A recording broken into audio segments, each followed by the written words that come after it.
It's not late just startup ಸ್ನೇಹಿತರೆ, ಎಲ್ಲರೂ ಹೇಗಿದ್ದೀರಾ? ನಾನು ಕರ್ತನಲ್ಲಿ ಸಂತೋಷವಾಗಿದ್ದೇನೆ. ಈ ದಿನ ನಾವು ಕೀರ್ತನೆಗಳು 148, 49 ಹಾಗೂ 150 ಓದಿ ನಾವು ಧ್ಯಾನ ಮಾಡುವಂತರಾಗೋಣ. ಕೀರ್ತನೆಗಳು 148. ಯಾಹೋವನಿಗೆ ಸ್ತೋತ್ರ, ಆಕಾಶ ಮಂಡಲದಿಂದ ಯೆಹೋವನಿಗೆ ಸ್ತುತಿಯುಂಟಾಗಲಿ. ಮಹೋನ್ನತದಲ್ಲಿ ಆತನ ಸ್ತೋತ್ರವು ಕೇಳಿಸಲಿ. ಆತನ ಎಲ್ಲಾ ದೂತರೇ ಆತನನ್ನು ಸ್ತುತಿಸಿರಿ. ಆತನ ಎಲ್ಲಾ ಸೈನ್ಯಗಳೇ ಆತನನ್ನು ಸ್ತುತಿಸಿರಿ. ಸೂರ್ಯ ಚಂದ್ರರೇ ಆತನನ್ನು ಸ್ತುತಿಸಿರಿ. ಹೊಳೆಯುವ ಎಲ್ಲಾ ನಕ್ಷತ್ರಗಳೇ ಆತನನ್ನು ಸ್ತುತಿಸಿರಿ. ಉನ್ನತೋನ್ನತವಾದ ಆಕಾಶವೇ, ಅದರ ಮೇಲಿರುವ ಜಲರಾಶಿಗಳೇ ಆತನನ್ನು ಸ್ತುತಿಸಿರಿ. ಅವು ಯೆಹೋವನ ನಾಮವನ್ನು ಸ್ತುತಿಸಲಿ. ಆತನು ಅಪ್ಪಣೆ ಕೊಡಲು ಅವು ಉಂಟಾದವು. ಅವನ್ನು ಯುಗ ಯುಗಾಂತರಕ್ಕೂ ಸ್ಥಾಪಿಸಿದ್ದಾನೆ. ಆತನು ಎಂದಿಗೂ ಮೀರಲಾಗದಂತ ಕಟ್ಟಳೆಯನ್ನು ವಿಧಿಸಿದ್ದಾನೆ. ಭೂಮಂಡಲದಿಂದ ಯೆಹೋವನಿಗೆ ಸ್ತುತಿಯುಂಟಾಗಲಿ.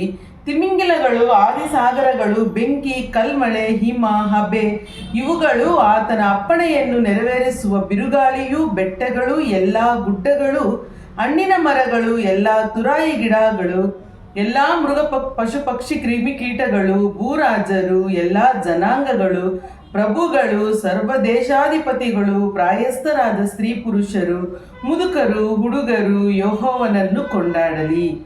ಆತನ ನಾಮ ಒಂದೇ ಮಹತ್ವವುಳ್ಳದ್ದು. ಆತನ ಪ್ರಭಾವವು ಭೂಮ್ಯಾಕಾಶಗಳಲ್ಲಿ ಮೆರೆಯುತ್ತದೆ. ಆತನು ತನ್ನ ಪ್ರಜೆಗೋಸ್ಕರ ಕೊಂಬನ್ನು ಎಬ್ಬಿಸಿದ್ದಾನೆ. ಆದ್ದರಿಂದ ಆತನ ಎಲ್ಲಾ ಭಕ್ತರು, ಆತನ ಸಮೀಪ ಪ್ರಜೆಗಳಾದ ಇಸ್ರಾಯೇಲ್ಯರು ಹಿಗ್ಗುತ್ತಾರೆ. ಯಾಹೋವನಿಗೆ ಸ್ತೋತ್ರ. ಕೀರ್ತನೆಗಳು 149. ಯಾಹೋವನಿಗೆ ಸ್ತೋತ್ರ, ಯೆಹೋವನಿಗೆ ನೂತನ ಕೀರ್ತನೆಯನ್ನು ಹಾಡಿರಿ. ಭಕ್ತ ಸಭೆಯಲ್ಲಿ ಆತನನ್ನು ಸ್ತುತಿಸಿರಿ. ಇಸ್ರಾಯೇಲ್ಯರು ತಮ್ಮ ಸೃಷ್ಟಿಕರ್ತನಲ್ಲಿ ಹೆಚ್ಚಳ ಪಡಲಿ. ಚಿಯೋನಿನವರು ತಮ್ಮ ರಾಜನಲ್ಲಿ ಹರ್ಷಿಸಲಿ. ಕುಣಿಯುತ್ತಾ ಆತನ ನಾಮವನ್ನು ಕೀರ್ತಿಸಲಿ. ದಮ್ಮಡಿ ಕಿನ್ನರಿಗಳಿಂದ ಆತನನ್ನು ಭಜಿಸಲಿ. ಯೆಹೋವನು ತನ್ನ ಪ್ರಜೆಗೆ ಪ್ರಸನ್ನನಾದನು. ದೀನರನ್ನು ರಕ್ಷಣೆಯಿಂದ ಭೂಷಿಸುತ್ತಾನೆ. ಭಕ್ತರು ತಮಗುಂಟಾದ ಮಹಿಮೆಯಲ್ಲಿ ಹಿಗ್ಗಲಿ. ಹಾಸಿಗೆಯ ಮೇಲಿರುವಾಗಲೂ ಉತ್ಸಾಹ ಧ್ವನಿ ಮಾಡಲಿ.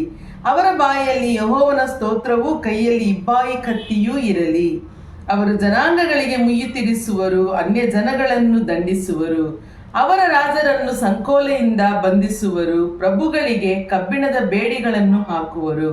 ಲಿಖಿತದಂತೆ ಅವರಿಗೆ ಶಿಕ್ಷೆಯನ್ನು ವಿಧಿಸುವರು. ಇದು ಆತನ ಭಕ್ತರೆಲ್ಲರಿಗೆ ಗೌರವವಾಗಿರುವುದು. ಯಾಹೋವನಿಗೆ ಸ್ತೋತ್ರ. ಕೀರ್ತನೆಗಳು 150.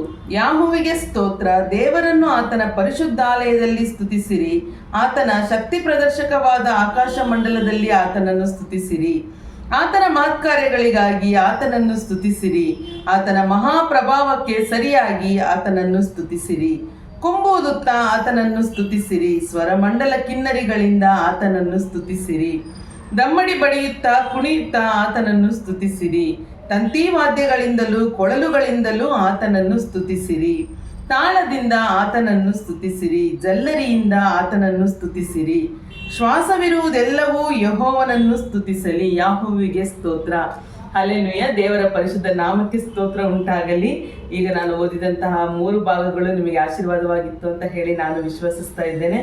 ಈ ದಿನಕ್ಕೆ ನಾವು ಕೀರ್ತನೆಗಳು ಪೂರ್ತಿ ಭಾಗವನ್ನು ಓದಿ ನಾವು ಇಷ್ಟು ದಿನಗಳವರೆಗೂ ಧ್ಯಾನ ಮಾಡ್ಕೊಂಡು ಬಂದಿದ್ದೇವೆ. So total 150 ಕೀರ್ತನೆಗಳ ಭಾಗಗಳಿತ್ತು. ಎಲ್ಲವನ್ನು ಕೂಡ ನಾವು ಓದಿದ್ದೇವೆ. ಸೊ ದೇವರು ನಮ್ಮ ಜೊತೆ ಹೆಚ್ಚೆಚ್ಚಾಗಿ ಮಾತಾಡಿದ್ದಾರೆ. ದೇವರ ಪ್ರೀತಿಯನ್ನು ನಮಗೆ ವ್ಯಕ್ತಪಡಿಸಿದ್ದಾರೆ. ಸೊ ಅದಕ್ಕಾಗಿ ದೇವರಿಗೆ ಸ್ತೋತ್ರಗಳನ್ನು ಸಲ್ಲಿಸೋಣ. ಮತ್ತು ನಾನು ನಿಮ್ಮಲ್ಲಿ ಒಂದು ರಿಕ್ವೆಸ್ಟ್ ಇಟ್ಟಿದ್ದೆ. ಸೊ ಕೀರ್ತನೆಗಳಾದಮೇಲೆ ಯಾವುದನ್ನು ನಾವು ಸ್ಟಾರ್ಟ್ ಮಾಡೋಣ ಅಂತ ಹೇಳಿಬಿಟ್ಟು, ಯಾವುದು ಓದಬೇಕು, ನಿಮಗೆ ಯಾವುದಾದ್ರು ಇಂಟ್ರೆಸ್ಟ್ ಇದ್ದರೆ ಹೇಳಿದ್ರೆ ಅದನ್ನು ಓದೋಣ ಅಂತ ಹೇಳಿ. ಸೊ ನನಗೆ ಇನ್ನೂ ಏನು ಕಮೆಂಟ್ಸ್ ಏನು ಬಂದಿಲ್ಲ. ಸೊ ನೀವು ಕಮೆಂಟ್ಸ್ ಮಾಡೋದಾದರೆ ಖಂಡಿತ ನನಗೆ ಅದೊಂದು ಸ್ವಲ್ಪ ಯೂಸ್ಫುಲ್ ಆಗಿರುತ್ತೆ, ಸಪೋರ್ಟಿವ್ ಆಗಿರುತ್ತೆ.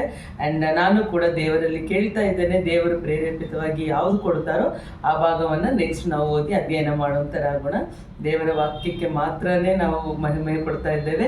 ದೇವರ ನಾಮ ಮಾತ್ರವೇ ಇದರಿಂದ ಪ್ರಸ್ತಾಪ ಪಡ್ತಾ ಇದೆ. ಸೊ ದಯವಿಟ್ಟು ಚಾನಲ್ನ ನೀವೇನಾದ್ರು ಮೊಟ್ಟ ಮೊದಲ ಬಾರಿಗೆ ನೋಡ್ತಾ ಇದ್ದರೆ ಚಾನಲ್ನ ಸಬ್ಸ್ಕ್ರೈಬ್ ಮಾಡ್ಕೊಳ್ಳಿ. ನಿಮ್ಮ ಫ್ರೆಂಡ್ಸ್ ಆ್ಯಂಡ್ ಫ್ಯಾಮಿಲೀಸ್ಗೂ ಕೂಡ ವಾಕ್ಯವನ್ನು ಶೇರ್ ಮಾಡಿ. Thank you so much. God bless you. Have a good day.